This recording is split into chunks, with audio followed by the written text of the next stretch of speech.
Hello everyone, welcome back to my YouTube channel. Last video में मैंने आपके साथ डिस्कस किया था बेस थ्योरम की स्टेटमेंट के बारे में। नाउ इस वीडियो में मैं आपसे इससे रिलेटेड क्वेश्चन को डिस्कस करूंगी जो प्रीवियस ईयर में आए हुए। अगर आपने वो वीडियो नहीं देखे ना तो आप एक बार उस वीडियो को चेकआउट जरूर कर लेना, ठीक है। तो देखिए वीडियो में क्वेश्चन देखते हैं।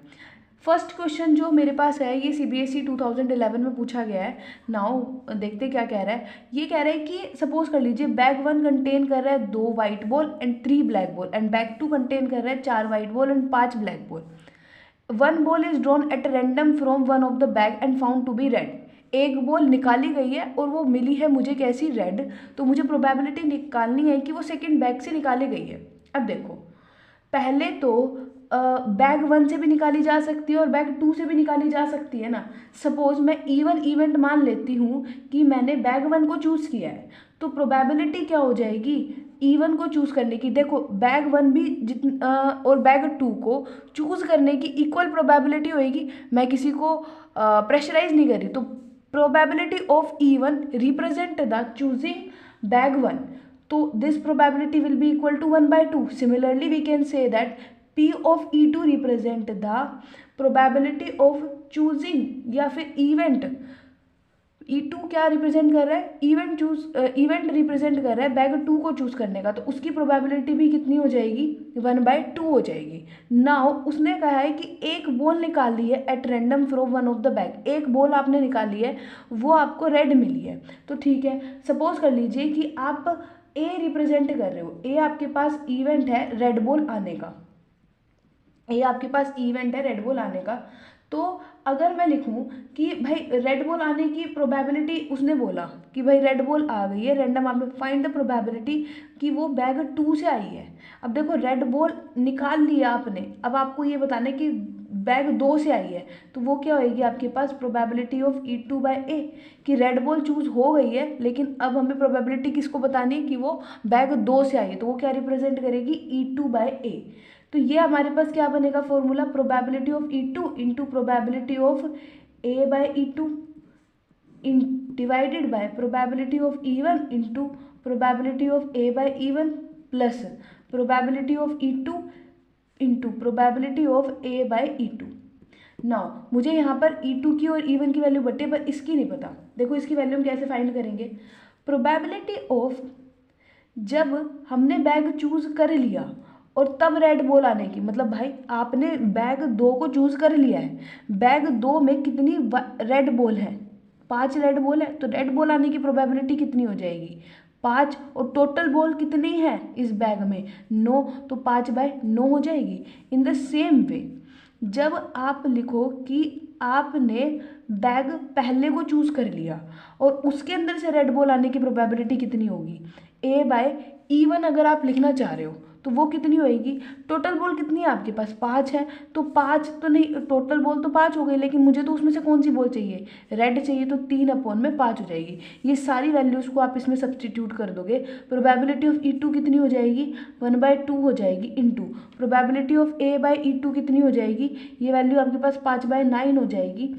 यहाँ पर प्रोबेबिलिटी ऑफ E1 कितनी हो जाएगी 1/2 इंटू प्रोबेबिलिटी ऑफ A/E1 कितनी हो जाएगी 3/5 हो जाएगी, plus probability of E2 again ये कितनी हो जाएगी आपके पास, ये वैल्यू आपके पास अगेन 1/2, प्रोबेबिलिटी ऑफ A/E2 कितनी हो जाएगी 5/9 हो जाएगी। इसको जब आप सिंप्लीफाई करोगे ये आपके पास निकल कर आएगा 5/9 into 45/52 which will be equal to 25/52।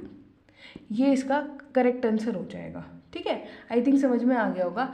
इसी से रिलेटेड दूसरा क्वेश्चन करते हैं। देखिए क्वेश्चन नंबर 2 में हमसे क्या पूछा गया है, क्वेश्चन नंबर 2 में हमको ये दिया क्या गया है पहले उसको देखो।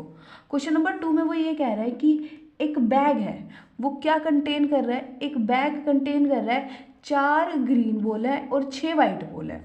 2 बॉल को निकाला गया एक के बाद एक विदाउट रिप्लेसमेंट। इस वर्ड को जरूर ध्यान रखना जरूरी है कि विदाउट रिप्लेसमेंट कहाँ दे रखा है, और अगर कुछ नहीं कह रखा तो हम विद रिप्लेसमेंट की बात करेंगे, ठीक है। लेकिन अलग से मेंशन कर दे रखा है तो विदाउट रिप्लेसमेंट की बात करेंगे। उसने कहा कि if the second ball is white what is the probability that the first ball जो आपने निकाली है ना वो भी आपके पास क्या होगी, वो भी आपके पास भाई वाइट ही होगी। उसने हमसे ये बोला है। अब देखो इस क्वेश्चन को कैसे सॉल्व करेंगे। पहले तो हमसे क्या बोला गया है, उसने कितनी बॉल निकाली हमारे पास, भाई उसने क्या बोला है कि सेकंड बॉल, 2 बॉल निकाल रहा है एक के बाद एक। सेकंड बॉल को उसने बोला है कि वो वाइट है। व्हाट इज द प्रोबेबिलिटी, देखो पहले तो हम यहाँ पर 2 इवेंट चूज कर लेते हैं। सपोज E1 मैंने एक इवेंट ले लिया और दूसरा इवेंट मैंने क्या ले लिया, E2 ले लिया। अगर मैंने E1 एक इवेंट ले लिया, E1 है कि जो मेरे पास फर्स्ट बॉल आई है ना, फर्स्ट बॉल जो मैंने निकाली है वो मेरे पास कैसी बॉल है, वो वाइट बॉल है। और E2 मैंने इवेंट ले लिया है कि जो फर्स्ट बॉल मैंने निकाली है, 2 ही तरीके की बॉल है, एक तो वाइट है और एक ग्रीन है, तो दूसरी मैं निकाल लेती हूँ, भाई वो ग्रीन बॉल है मेरे पास। या तो पहली बॉल वाइट निकलेगी या पहली बॉल ग्रीन निकलेगी। उसने तो हमसे ये पूछा है ना कि एक के बाद एक आपने बॉल निकाली है, उसने हमसे ये बोला। अब यहाँ देखो उसने बोला what is the probability that the first ball drawn is also white. अगर सेकेंड बॉल वाइट है, if the second ball is white, तो पहली बॉल भी वाइट होने की प्रोबेबिलिटी बताओ। तो मैं एक इवेंट ए मान लेती हूँ क्योंकि ये सेकेंड बॉल को वाइट ऑलरेडी बोलकर चल रहा है कि मैंने ए इवेंट मान लिया, ए बी द इवेंट, ये मेरे पास इवेंट है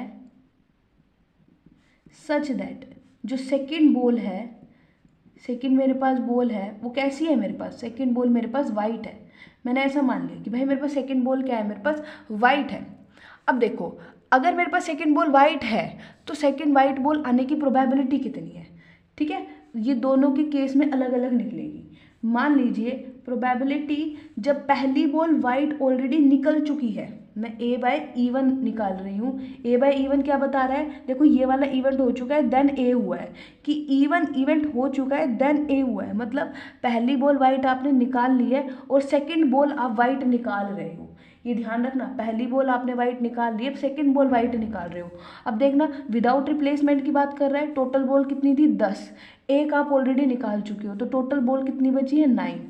अब जो आपने पहली बॉल निकाली है E1 तो पहली वाइट बॉल ही तो निकली है, तो बाकी कितनी बची है वाइट बॉल 5, तो ये कितना हो जाएगा 5/9 हो जाएगा, ठीक है। In the same manner probability of A/E2 देखते हैं। A/E2 क्या रिप्रेजेंट कर रहा है, अगेन भाई बॉल तो एक निकल चुकी है ना, तो टोटल बॉल तो 9 बची है, लेकिन इस बार आपने जो पहली बॉल निकाली थी ना वो ग्रीन बॉल निकाल ली थी।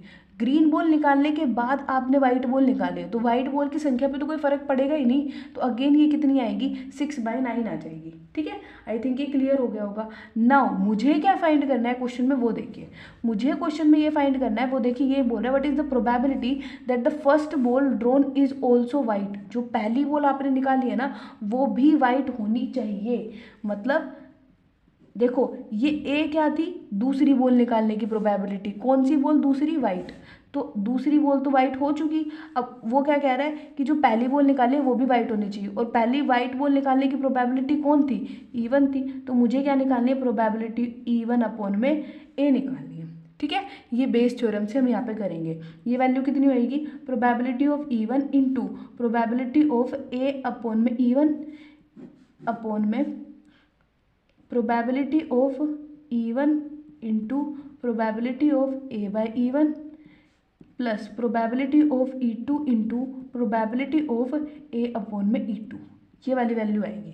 नाउ अब हम क्या करेंगे नेक्स्ट स्टेप में जितनी भी वैल्यूज़ हैं उन सबको सब्सटीट्यूट कर दो।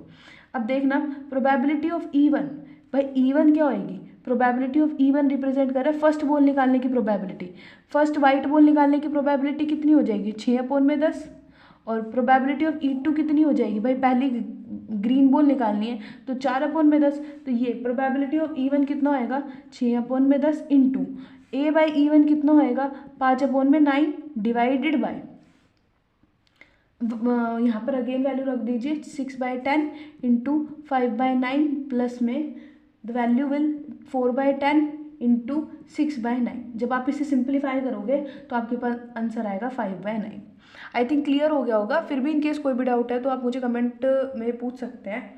आज की वीडियो में इतना ही, नेक्स्ट वीडियो में आगे क्वेश्चन करेंगे। Thank you.